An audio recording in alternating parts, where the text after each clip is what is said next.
Hey everyone, and welcome back to The Last Living Prepper.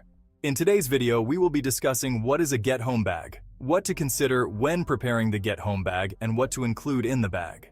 A get-home bag is a collection of items to help you get home to your family during an emergency for at least 24 hours. You can think of the get-home bag as a bug-out bag in reverse. Instead of bugging out, the aim of this bag is to get you home. Keep in mind, this doesn't have to be home, but could be an alternative meeting location like a family or friend's home. While similar to a bug-out bag, it is not the same. When you're preparing the get-home bag, you need to consider the following factors. Distance. How far do you travel each day? Will it take more than a day to walk home? How do you travel? By car, bike, or public transport? And what areas do you travel to get home? Weather seasons. What is the current season and weather like? Remember, you need to upgrade your get-home bag according to the weather. Health and physical condition. What is your fitness level? How much can you comfortably carry for a long distance?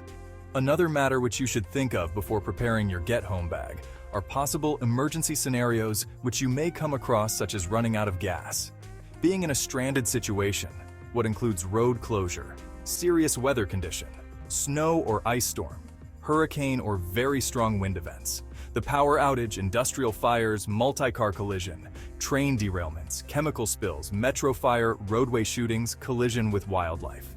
After taking all the factors which we've just discussed into consideration, it is time to decide what you want to include in your get-home bag, starting with the bag itself. As a guideline, you want something that is easy to carry and doesn't make you stand out from everyone else. In an emergency, you don't want to become a target of someone who did not prepare. The type of bag you choose will also depend on the distance you have to travel. Someone that has 10 miles to travel is much different than someone who has 60 miles. Generally speaking, there are many options to choose from. You can get a sling bag for shorter distances or lightweight and build to carry long distances. If I have more than about 10 miles to travel, a more substantial backpack is needed. Another option could be a duffel-type bag. These are not as easy to carry as a backpack, but may be better if you already carry a laptop backpack. If you don't have far to travel and normally take public transportation, this is an option to consider. Also, consider where you will store your bag. Does it make sense to leave it in your vehicle? If you carpool or take public transportation, this may not be an option. Keeping your bag at work in or under your desk may be a great place. If you work in the city and have a gym membership nearby, your locker at the gym may be a good place. Is there another place nearby where you could keep it that is on your way home? Now let's discuss the list of things you could possibly need in order to get yourself home. We are assuming that you want to get home from a large nearby city, and it's several or more hours walk depending on the circumstances. It is only an example. Remember to always redo your bag for every season and take your surroundings and physical condition into consideration.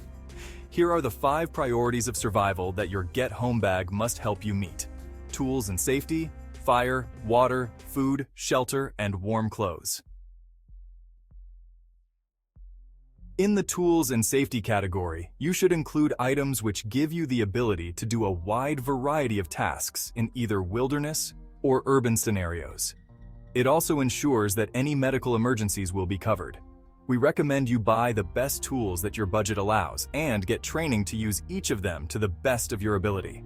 This category includes compact first aid kit, folding saw, knife, work gloves, multi-tool, paracord, batteries such as AAA batteries or solar-powered battery bank, flashlight or headlamp, sunscreen and bug spray, wet wipes and duct tape, compass.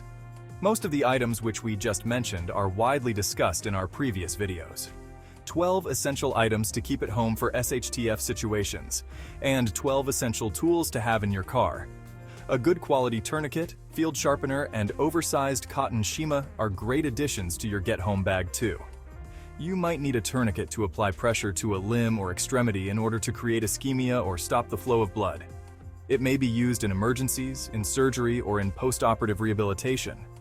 If you don't have the tourniquet, you can use a string of cloth and a stick. A field sharpener is a versatile tool designed for sharpening knives and tools in various settings. As a replacement of the field sharpener, you can use a car window, a spine of another knife, or a leather belt. When it comes down to the oversized cotton shimag, it is the multi-tool of the cloth world. This single item can serve a purpose in all 5 categories of our Get Home bag. For example, you may use it as improvised arm sling. Charred material, if worst comes to worst. Pre-filter to extend the life of your water filter. Scarf for cold nights. Improvised fishing net. In a get-home scenario, a fire may or may not be the best idea. If you're trying to keep a low profile, you should rely 100% on your clothing and shelter options for warmth. But if stealth is not a concern, you should have a well-stocked fire kit that you are comfortable using. In this category, we will have waterproof matches and lighter. You can also include a fire-starting rod. Next category is water. Water is a very important part of our day-to-day lives. We can live up to 3 days without it. But dehydration, among other things, can set in a lot sooner if we don't stay hydrated. You can keep your Get Home Bag's water filter kit pretty simple with some sort of stainless container for boiling water and a Sawyer squeeze for filtering water. Alternatively, a life straw is a good choice as well. Also remember to put in your bag some bottled water. Pack at least 1 gallon per person per day at the bare minimum. If you can't carry that much, pack as much as you can.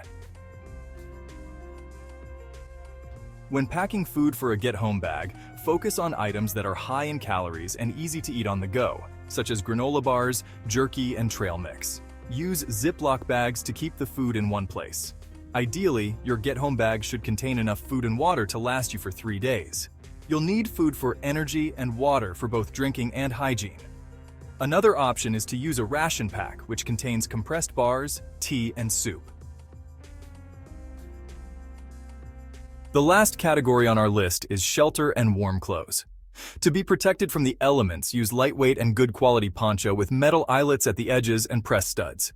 It can be used as on-the-go shelter or simple lean-to or A-frame shelter. Warm coat and comfortable hiking boots are essential. Also remember to add Mylar blankets. Now that you know the essential items to pack in your Get Home bag, here are a few packing tips to make the process easier. Use a checklist. This will help you make sure you don't forget anything important. Although this may seem like a lot of paperwork, it can really keep you organized. Pack items in order of importance. Pack the items you are most likely to need first, and the less important items last. Pack according to the season.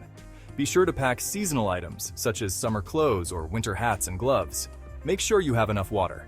Please plan on enough water in your car to last a minimum of 3 days in case you are stranded because of weather, damaged roads, or any unforeseen emergency. Rotate the food. Choose foods that you can rotate. This can be any food that does not need refrigeration. That's all today from The Last Living Prepper. Thank you for watching. If you find this video helpful, give it a thumbs up and subscribe for more survival tips. Stay safe, and remember, preparation is key.